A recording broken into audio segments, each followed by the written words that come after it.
No final do século XX, no interior do estado de São Paulo, entre as cidades de Limeira, Americana e Cosmópolis, havia uma região histórica, delimitada pelas margens do rio Jaguari e pelas colinas do bairro Carandina. Nessa área, existiam colônias de agricultores descendentes de imigrantes que se estabeleceram ali por décadas. Nossa história começa com a formação de um casal, netos de imigrantes italianos, das famílias Marson e Scarpa.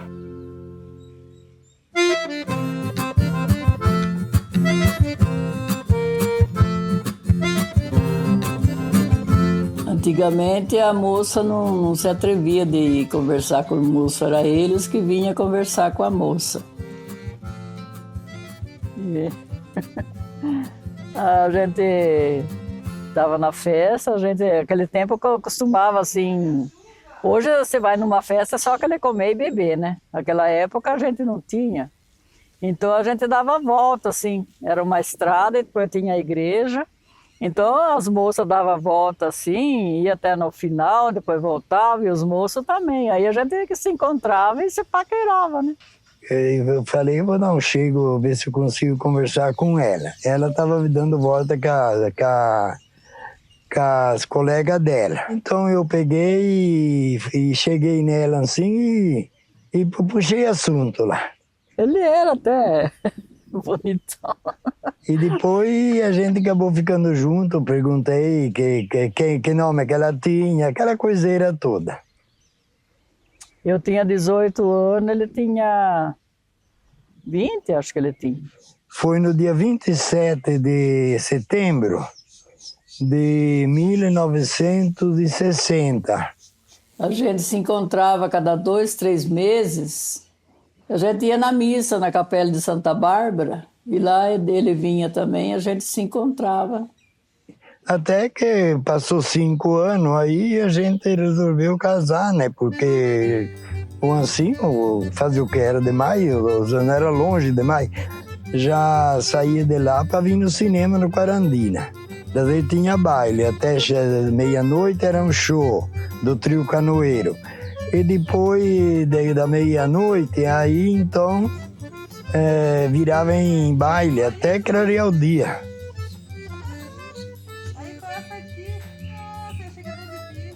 Nós casamos no dia 20 de junho de 1964. Casamos em Cosmópolis às 11 horas. E casamos no civil primeiro, depois casamos na igreja. E nós chegamos em Limeira para tirar fotografia, aí eu não tinha força. Naquele tempo lá tinha que ter força para poder ter a fotografia. Agora, em parte de vestido, o meu vestido foi muito simples. Não teve luxo, não. Era a moda da época, né? O baile começou às 7 horas da noite e acabou às 4 horas da manhã. Já foi bonito o meu casamento. Todo mundo ainda até hoje fala do baile do meu casamento.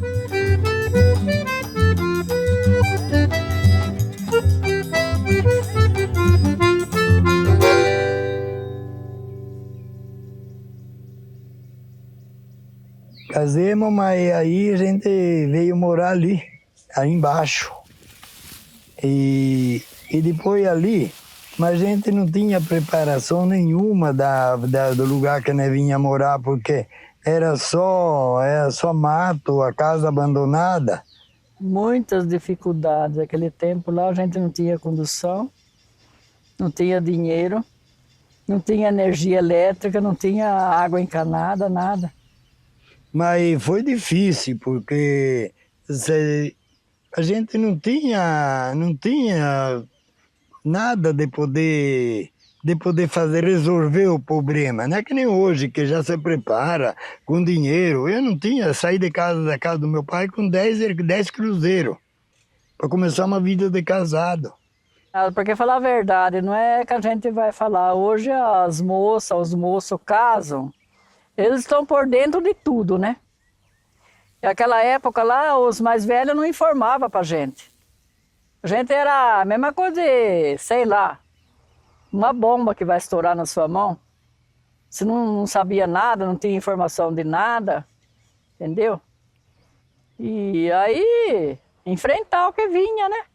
Aí na segunda-feira eu peguei a enxada. Mas aí eu fui carpinho da casa, achei 3 jararacas. Uma de rabo branco e 2 de rabo preto, carpinho da casa. Mas era aquela casinha, sabe, muito fajuta. Num fogão tudo desbocado. E a Marinha, então, ela ficou ajeitando os presentes e ajeitar as vasilhas que ia usar. E a vida não foi muito fácil. Olha, foi muito difícil, viu? Então, tá, nem é bom contar para um sorteiro que existiu essa vida assim, porque senão a pessoa não vai casar mais, não casa mais.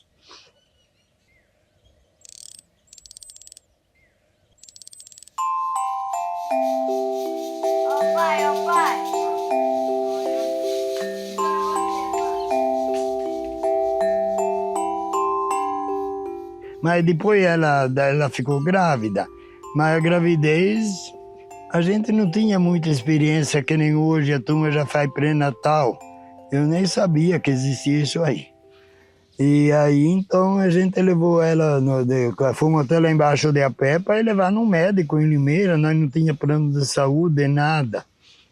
O médico era do coração e não era médico de gravidez, assim, de fazer o pré-natal. Então, vamos lá.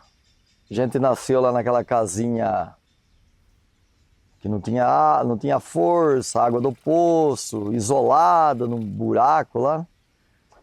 A infância lá era meio assim, meio solitária, né? Tinha a Lisete, né? Que a Silvia Cobado não tinha nascido ainda.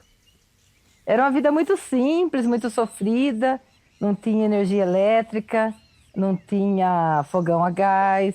Eu lembro assim da casa lá que a gente morava. Se eu fosse um bom desenhista, eu desenharia exatamente como era. Eu tô vendo ela exato aqui, ó. Tinha a área da casa, que era todo tijolo desse caipira. E a minha mãe lavava assim, ficava todo fresquinho. Aqui você via 2 flamboyants enormes lá bem em frente à casa. E aí tinha a estrada, e passando tinha a cerca, tudo muito simples. Eu com a Lisete, né, brincava assim pé jabuticaba, né? Chupava jabuticaba. Os restos mortais da casa, esses tijolos. Não tinha chuveiro, não tinha banheiro. Tomar banho era aquela baciona que a mãe tem ainda hoje. Esquentava no fogão a lenha, a água, misturava com a água fria, que era puxada no poço na manivela, porque não tinha energia. Passar roupa, minha mãe pegava a brasa do fogão e colocava naquele ferro antigo de brasa. Meu pai tinha um lampião, acho que tinha, se não me engano, 2 lamparinas, que era a querosene. O nariz ficava tudo preto. A minha mãe tinha o hábito de, quando picava os pintinhos e os patinhos, ela prendia a galinha para ela tirar o choco e colocava uma galinha só com tudo aquele monte de pintinho e patinho, tudo misturado. Era uma festa no meio do pomar, que o tio Zé passava o picador e mexia a terra e tinha minhoquinha, bichinhos. E aí vinha a galinha com tudo aqueles filhotinhos, tudo atrás dos dela e dos outros também. Inclusive os patinhos que é de outra espécie. Então era uma coisa muito linda, muito marcante. Foi uma verdadeira catástrofe, porque foi 7 anos e meio lá. Nós criava galinha, o bicho do mato levava tudo embora. A gente criava porco, não tinha milho para dar. A casa ela tinha fama de mal assombrada e tinha um pé de jabuticaba do lado direito da casa olhando de frente. Eu lembro muito bem que meu pai falou assim, você quer ver, nós vamos apagar a luz e vai ter as 3 pancadas, era que nem um saco de areia que caía 3 vezes. Porque era uma pancada forte que até abalava o chão. E eu lembro que eu ouvia. E a mãe era surda. Eu também ouvia. Surda e ela escutava a pancada. Tinha a fama de que ali era alguém que tinha sido enterrado embaixo do pé de jabuticaba, e eu, como criança, achava que tinha alguém enterrado ali mesmo, sabe? Mas até hoje nós não descobrimos o que seria aquilo lá.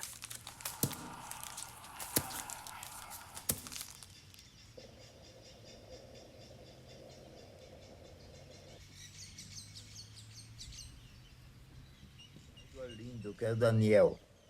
Que vem até aqui, daqui se enxerga lá em cima. Mas depois a usina foi vendido, foi reprisado, mas ficou tudo da usina. Aí ficou a igreja no meio. Tem a igreja ali, onde que é? Aqui, ó, 9.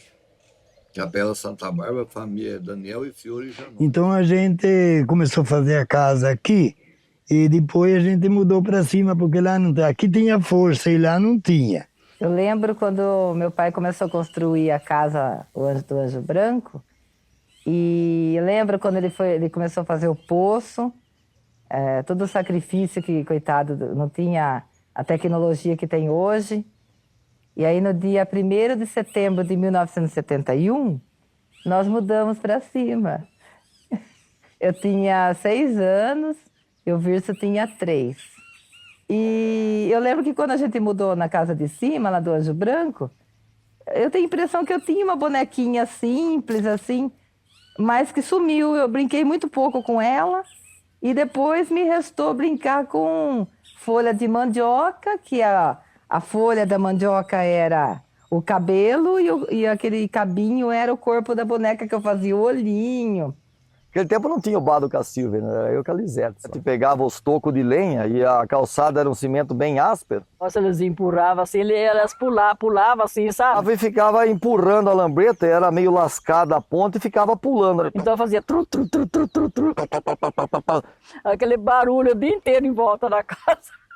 Mas criança não era mais criança mal criado. E minha mãe ficava louca. Tru, tru, tru, tru, tru, tru. Para com esse barulho! Não. Foi até bom para criar eles assim. Mas era a brincadeira nossa era essa. Nossa, o dia inteiro aquela lambreta. Daí nós ficava batendo os paus o dia inteiro, aquela música, né, Lisete? Adeus, ano velho. Feliz ano novo. Que todos se realizem. Era de manhã até a noite cantando a mesma música. Muito dinheiro no bolso, vacina pra dar. Minha mãe teve que chegar uma hora, a mãe era meio nervosa. Não aguento mais,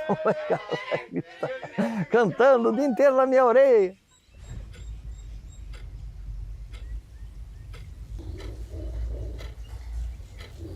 Daí deu o tempo de eu ir para a escola, que eu já ia fazer 8 anos. Em fevereiro de 73, eu fui morar na casa da tia Lúcia. Eu fiquei lá durante 3 anos.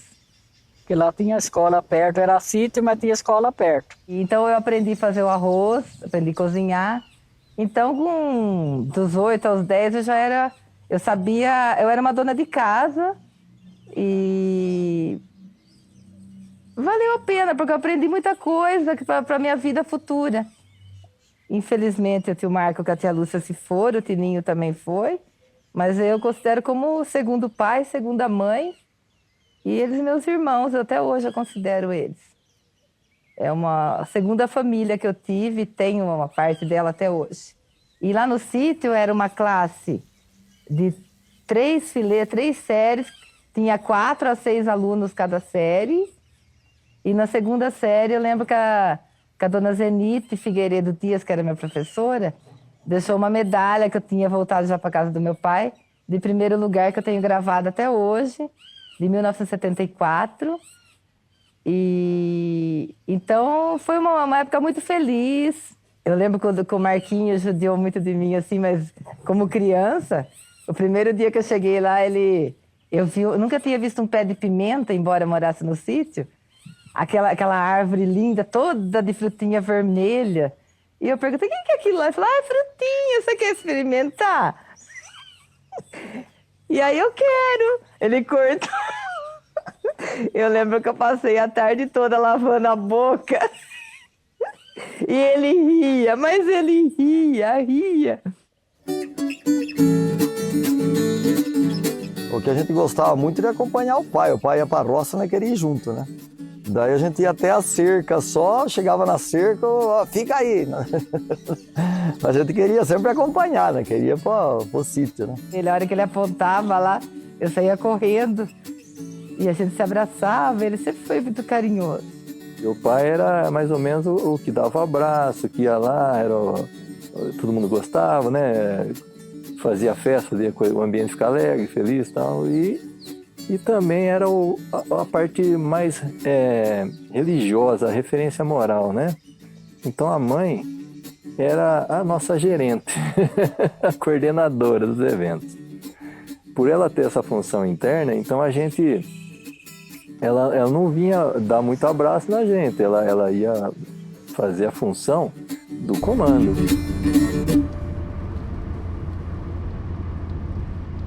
Depois chegou na época das crianças ir na escola, e aqui a escola era longe, não tinha condução, não tinha como levar. Aí ele comprou um terreno em Cosmópolis, fez uma casinha de fundo de 3 cômodos, e eu ficava lá e ele ficava aqui. Eu fazia comida sozinho, eu ajeitava, carpia laranja, eu fazia de tudo aqui. E depois de noite eu posava sozinho, a Maria cuidava das crianças lá. Ele ia embora, ele vinha na segunda-feira, ele vinha para cá, ficava a semana inteira, depois na sexta-feira ele voltava para Cosmópolis.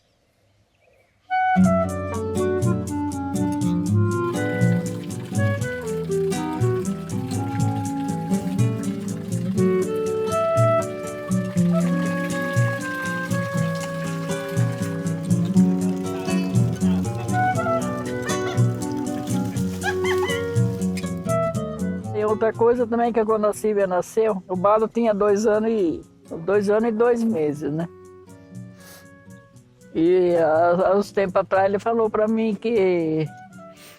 Porque o Bado ele tinha ciúme da Silvia quando a Silvia nasceu, sabe? Então ele falou para mim que eu só ficava com a Silvia no colo e não pegava ele no colo, sabe?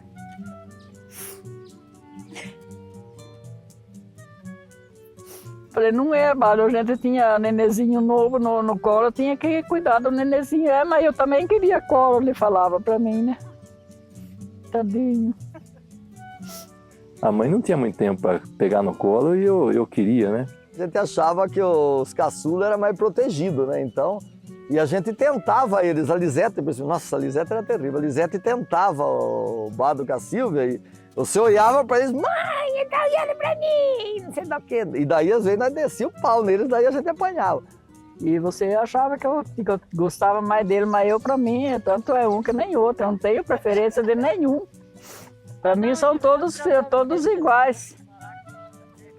Eu e minha irmã, a gente não teve muito dessa de brincar, não, né? Porque a gente era muita diferença de idade, 10 anos. Nem com o Wilson também, não. Eu brinquei mais com o Bado, né? O meu irmão mais novo, o Evaldo. Não, a gente mudou para Cosmópolis, porque a Silvia já tinha 8 meses. E o Bado tinha um pouco mais, mas era menininho também. E lá ela brincava com a boneca das outras, né, Silvia? Coitadinha. Então, da vizinha. E o Bado também, não comprei mais nada, porque eu nunca tive dinheiro para comprar tanta coisa. Mas depois eu lembro da mãe, a gente indo para Limeira todo mês, se eu não me engano. Não sei se era todo mês, mas acredito que sim. Pegando o ônibus da Bonavita, na época que fazia linha de Cosmópolis e Limeira, saindo cedinho de casa. E quando chegava lá, passava na frente das lojas, o Bado encasquetava que queria um carrinho.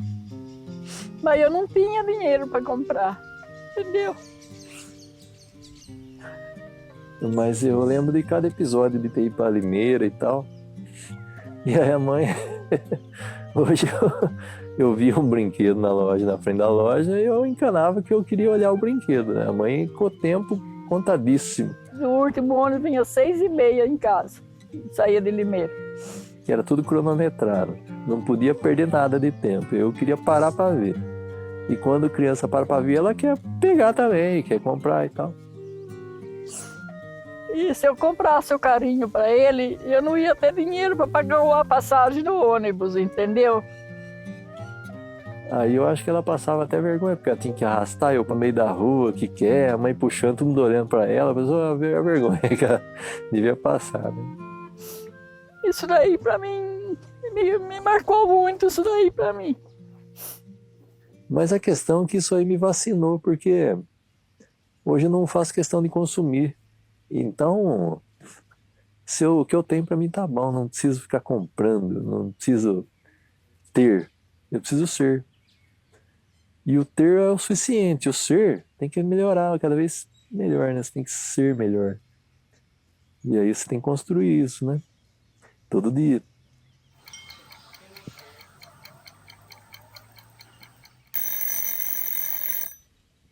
Eu vi a mãe meio sobrecarregada, né? Com 4 crianças, ela era realmente uma heroína, né? Para trabalho, né? Manter tudo aquilo rodando muito certinho, funcionando, sem ter uma falha nenhum dia sequer, né?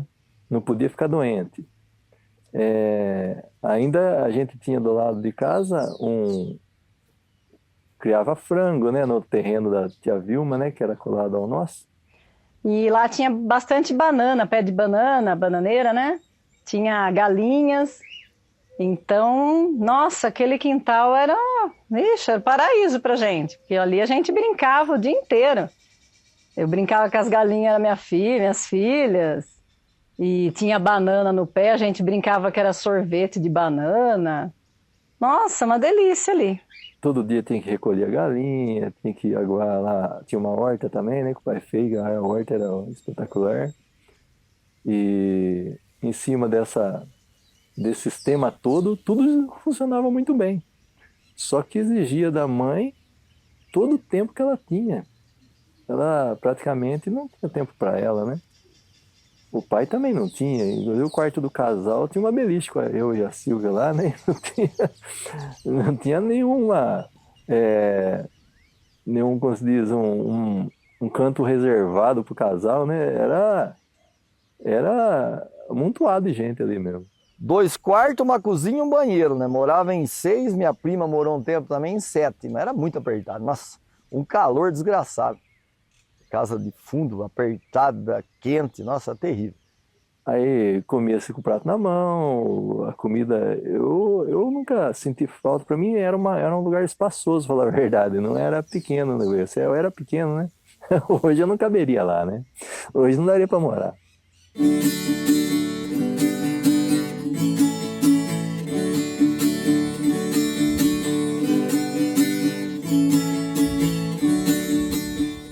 Agora, o grande choque cultural foi quando eu mudei do sítio para a cidade, né? A mesma coisa de mudar para outro planeta, né?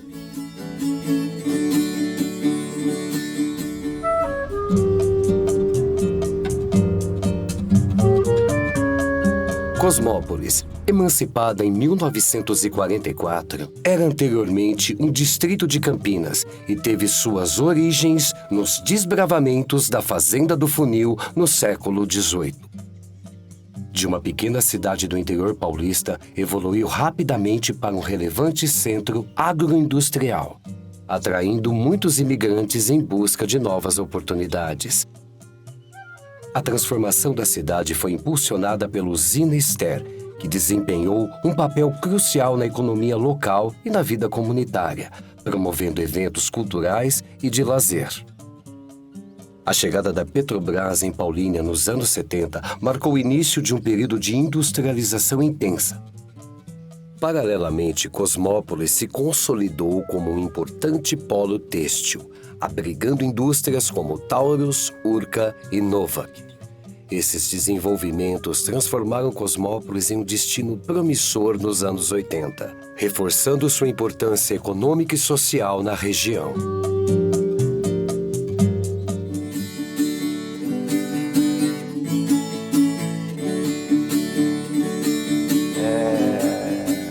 E quando mudamos para a cidade, era tudo muito diferente, até o sotaque, né? Que aqui no sítio a gente tinha contato com quem? Com os primos, com a turma do sítio, né? Então, eu, por exemplo, nunca tinha ouvido falar terra, né? Eu falava terra. tive o problema de bullying, que seria hoje um bullying, do meu sotaque, que eu falo até hoje com muito R. E a turma falava R e é R. E aí também estranhar, naquele tempo rezava o Pai Nosso na aula. E daí a rezar o Pai Nosso, todo mundo falava assim na terra como no céu. Eu falei, mas caramba, será que todo mundo falando errado aqui, né? Não é terra, é terra, né? Eu estranhei muito isso, era um negócio muito esquisito. É engraçado que lá em casa, na época da eleição, a mãe, os polícias apareciam na porta lá, a cada 4 anos, né? Dando a camisa com a cara deles, né? Com aquela cara linda de político, pra gente utilizar lá e entregar o santinho nas casas. E aí a gente ganhava camisa, ganhava 2, 3 camisas aí, né? Pra usar a cara do vereador, né? Então saía pra rua aí, jogando santinho pras casas e tal, a troco de camisa, e essas camisas que a gente usava dia a dia ali pra dormir, pra ir pra escola, pra tudo. Não tinha uniforme de escola também. Era basicamente chinelo de dedo, essas camisas de político, e elas ficavam largas, né? Porque você usava pra cobrir as pernas, né? À noite. As minhas amigas tinham aquelas... Tinha uma época que tinha uma sandalinha, era um tamanquinho e chamava francesinha.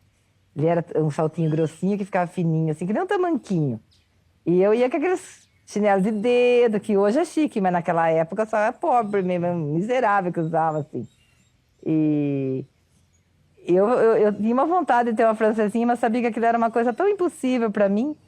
E aquelas bolsinhas que hoje em dia é tão simples, de zíper, para pôr lápis, o meu era leite Nilza, de saquinho de leite Nilza. Quando ele ficava velho, eu trocava, pegava outro mais bonitinho, mais novo. Aí tinha aquela questão que você dava vontade com os colegas de sala, tinha uns brinquedos que você não tinha, daí é tipo um negócio, você começava a olhar ao redor de você, né? Aqui no sítio não tinha o que olhar, então você se contentava com o que tinha.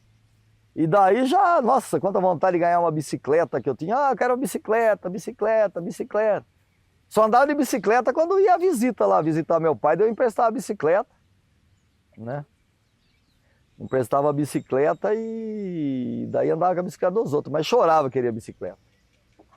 Na escola, eu tomava a merenda e a merenda era legal, porque tinha leite com Toddy, né? O Toddy não tinha em casa só tinha café e acabou.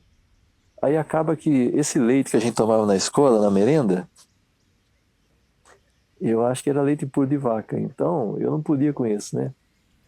Era tomar no intervalo e 15 minutos depois tinha que correr pro banheiro, só que eu tinha uma vergonha, eu era muito retraído, né? Então, nesse meio termo, eu ficava enrolando para pedir para ir no banheiro, eu tinha vergonha, né, de pedir, de conversar até, né, era muito retraído.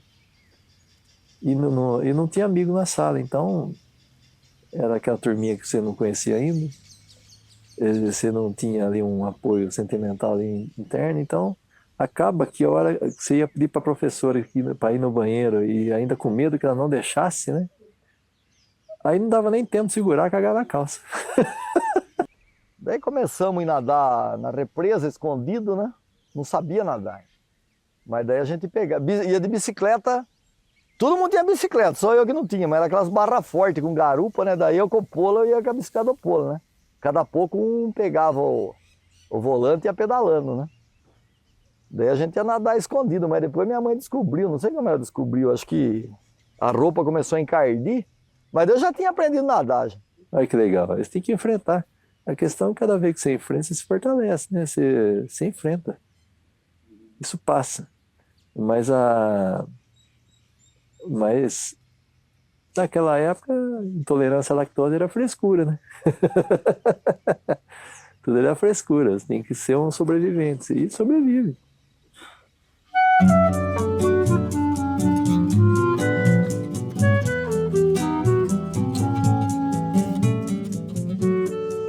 Eu achei que no sítio é muito melhor para criar os filhos do que na cidade, porque no sítio eles têm largueza. Na cidade ele está que nem numa cadeia, preso, você não pode soltar na rua, apesar que naquela época lá, as crianças ainda brincavam na frente da rua, porque não tinha tanto perigo que nem tem hoje, né? Agora a infância de brincar mesmo, a gente começou a brincar mesmo que tinha muita criança, né, em Cosmópolis, né? Daí era A gente morava numa casa de fundo e tinha um gramado em frente. Era o dia inteiro aquele monte de criança. Minha mãe ficava louca, né? Que ela lavava a roupa, daí a molecada botava os dedos lá no lençol branco. Nossa, minha mãe ficava doida.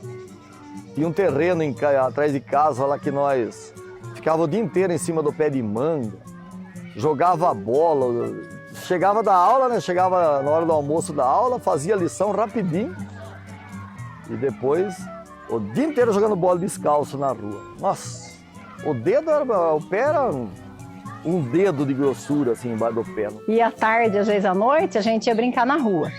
E também era uma época muito tranquila, né? Podia brincar na rua até tarde, até às 11 horas da noite a gente ficava. Às vezes a mãe chamava para entrar, a gente não entrava. E queria ficar brincando até tarde. Mas era uma delícia, a gente brincava de esconde-esconde, de pega-pega, mamãe da rua. Enquanto tivesse a perna aguentasse correndo, eu queria jogar bola. E daí a mãe chamava a gente para tomar banho. E daí, se não fosse, daí o negócio pegava, né? E às vezes eu não ia. Eu lembro uma vez que daí eu cheguei atrás, minha mãe vinha correio lá com uma varinha e eu não fui tomar banho, porque a gente estava terminando o jogo. E daí a Lisete foi lá, eu falei, agora se eu entrar para ela, uma casa de... só tinha uma porta para entrar em casa. Eu falei, se eu entrar aqui agora eu vou apanhar, né? E daí a Lisete foi lá, abriu a porta, a janela do quarto, eu pulei e fui direto pro banheiro já. Mas a gente brincava bastante com as minhas amigas também, brincava. Inclusive eu não tinha brinquedo nenhum, né? Minha mãe não tinha condição de comprar, nem meu pai. Então a gente brincava com as bonecas delas. Elas ganhavam as bonecas e traziam em casa para mostrar os brinquedos novos delas. Aí eu me divertia também, porque, nossa, brincar com as bonecas era tudo que eu queria. Inclusive, um dia, ela ganhou uma boneca que chamava Mechinha. Era de apertar, assim, a barriga e erguia os cabelinhos, sabe? E ela já tinha uma boneca dessa, e a madrinha deu outra. Aí ela me deu essa boneca. Eu falei, nossa, que delícia, eu não acredito. Aquele cheirinho de boneca inesquecível. Cheiro de boneca nova. Nossa, que delícia. Foi o maior presente acho que eu ganhei na vida, quando eu era criança. E depois de lá, a gente mudou dessa casinha. Eu já tinha 11 anos, já estava na 4ª série naquela época. E formei outras amizades, né? Novas amigas. E também na infância, eu lembro, eu tinha muito arranca-rabo com a Silvia, porque a gente era o que ficava em casa ali.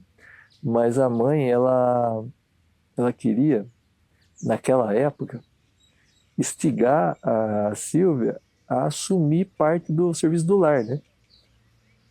E ela não me puxava, porque eu era a parte masculina, então o homem já era mais para fora da casa, né? Não é para dentro da casa. E quando eu via que ela não queria, esse cabresto, né? Mas era direito dela na casa, aí eu tentava reforçar junto, mas eu não tenho essa autoridade, né? De pai, era irmão, né? E era criança. Então isso era o motivo de arranca-rabo lá dentro de casa, que dava discussões a eu, com a Silvia e a mãe. Porque eu ia a favor da mãe, para ela ajudar a mãe e tal. E ela não, falou, não, por que você não faz? Porque ela já era mais feminista, independente. Então a gente tinha que chegar no meio termo, né? Mas aí ela sempre, para me irritar, né? Eu perdi a paciência fácil. Ela fazia as fusquinhas lá, né? Quando a mãe não estava olhando, lógico. Aí eu perdi a linha, aí eu ficava mais bravo. Aí...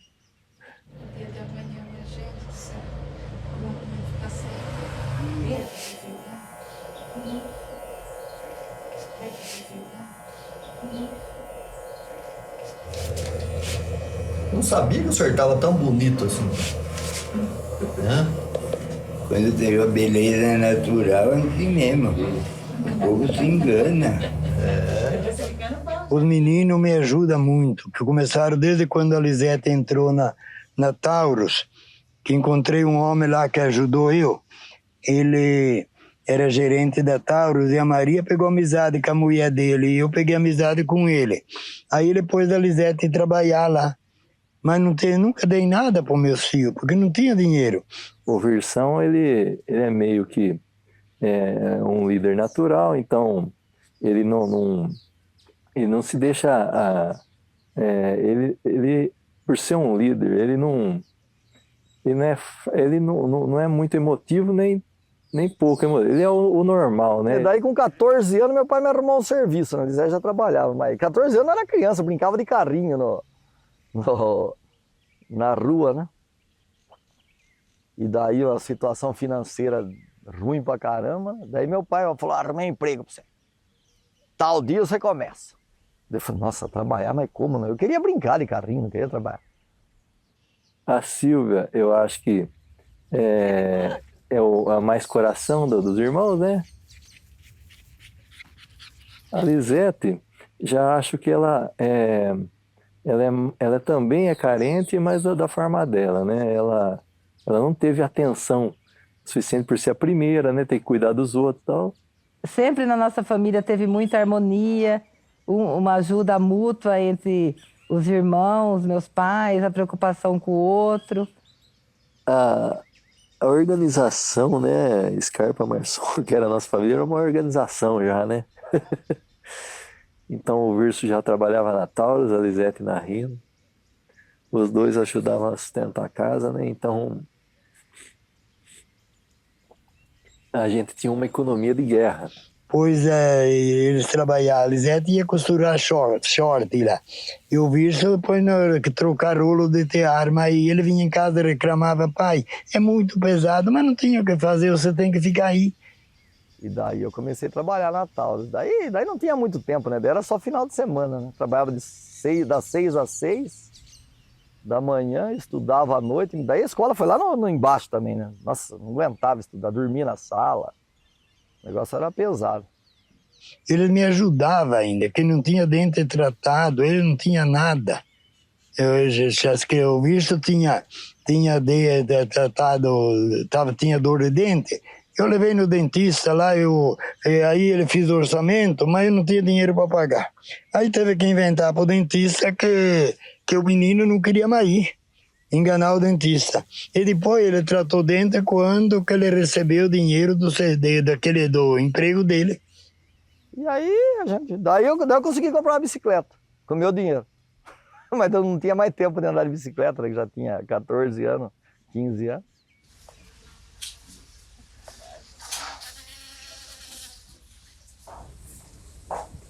E o abacate? Não sei se tem, a última vez que ele vier, mas como já tinha. Não sei.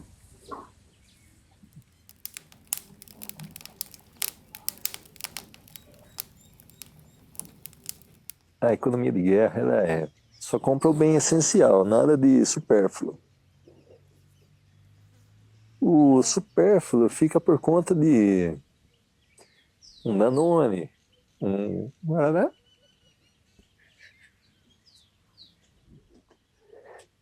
Quem come mais ninguém tem mais saúde. Porque antigamente não tinha esse monte de doce que existe hoje. Era raros os doces, né? O povo inventava assim, fazia um doce simples, mas é bom demais. Que acho que tinha todas as matérias-primas, né? Tinha fubá e trigo, embora o trigo não é tão comum, não se produzia, se comprava, e o queijo, que todo mundo fazia o queijo no sítio. É isso daí. Não tem assim uma receita certinha, porque a gente era criança e não deu para gravar os ingredientes certos. Mas que tá bom. Eu não tinha o que escolher de comida, porque comia o que tinha. O mais legal em casa era a briga por mistura, porque você negociava, né? Mas daí era um pedaço cada um, só que se comesse do outro era briga. E também era um pedaço, não adianta querer mais de um pedaço que não era, um pedaço cada um. Eu ficava com o coração no frango, o Versão era a moela, né? Eu não lembro o que a Lisete ficava, acho que era o fígado, a Silvia ficava com o rim. Então já era meio... ninguém podia pegar o pedaço. Era assim, o tchan do negócio, sabe? Porque você tem que fazer o negócio ficar um negócio de luxo, né? Então...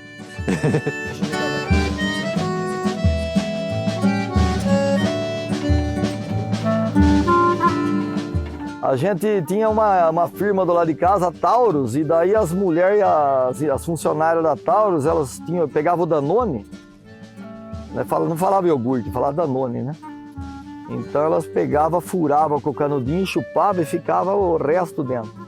Na hora do almoço, ficava tudo na esquina de casa. Daí na hora que elas entravam, ficava tudo jogado lá na esquina. Daí nós ia lá, abria os iogurtes, passava o dedo e comia tudo por dentro. Pra nós era o máximo. Nossa, que delícia que era aquilo lá. É que a gente é morto de fome, a gente não teve acesso a Danone, até teve um dia que o Coditinho, a gente tava na esquina de casa lá e chegou um vizinho que morava na esquina de cima e ele trouxe o lixo assim, e o Ditinho falou assim, nossa, ele só tomou Danone e não raspou. E tem 3 aqui, ou tinha 2, não lembro. E eu achei meio assim, falei, nossa, você vai tomar isso aí? Falei, não, eu vou tomar. Enfiou o dedão no Danone assim, ó, e raspou. Aquela rebarba. E acabou que eu também fui no embalo, né? Experimentei também.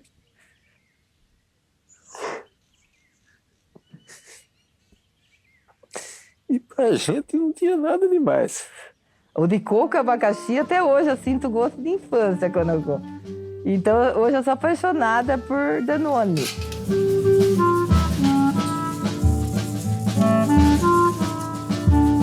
Refrigerante para nós era um negócio do outro mundo. Nossa, colocava na boca assim, parecia que era um negócio de outro planeta.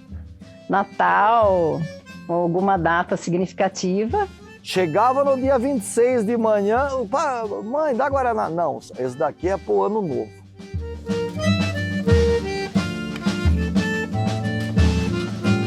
E aí um dia a tia Lúcia veio em casa, de visita, e a mãe pegou o único trigo, açúcar, as coisas que tinha em casa, e fez um bolo simples. E aí eu lembro que nós sentamos na mesa e eu comecei a comer, né, os granados. Coitada, minha mãe nunca fazia bolo, porque não tinha ingrediente, nem dinheiro para comprar. E aí eu comi o pedaço e falava assim, acabando isso eu vou pegar outro. Aí eu vi só, eu também. E a minha mãe, coitada, não tinha outro ingrediente para fazer outro bolo, não tinha pão, não tinha mais nada. E ela torcendo para não parar de comer, porque não ia sobrar para visita. Dia de finados, falou, vamos parar lá no Bueno chupar sorvete hoje. Daí, nossa, pegava aquele sorvete e chupava assim. Daí falou, nossa, deixa eu experimentar o seu. Não é normal de criança hoje, mas o pai com a mãe achava que era um exagero. Hoje qualquer criança meio morto de fome faz assim, né? Não era, é criança, pô. Se hoje deixasse que se lambuzasse tudo, né? Mas falou, nunca mais eu vou levar vocês. Nunca passamos tanta vergonha, mas tava passando vergonha, puta vontade de chupar sorvete que nós tínhamos, né? Então até hoje, quando a gente come alguma coisa boa, a gente fala, acabando isso eu vou pegar outro. Ah, eu também. E é engraçado isso, porque o ser humano, ele valoriza o que ele não teve. A gente não valoriza o que a gente teve.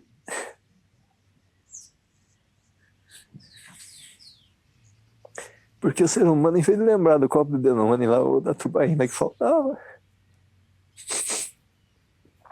ele tem que lembrar da macarronada deliciosa que a mãe fazia, do frango caipira que tinha.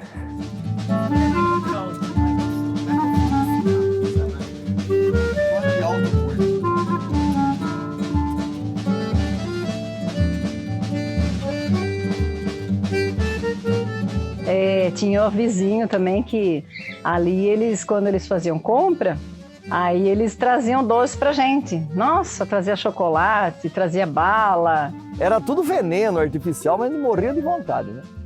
A mãe, ela fez com que a gente fosse resiliente. A gente resiste à situação adversa. E o pai não deixou, né? Que a gente fosse muito frio, muito coração gelado. O segredo é o equilíbrio. Só tenho que agradecer, viu, pai e mãe? Eu amo vocês e amo minha família toda. O momento mais que eu tenho na minha vida é a minha família toda unida. Meus filhos, meus netos, nora, genro, tudo isso que eu gosto.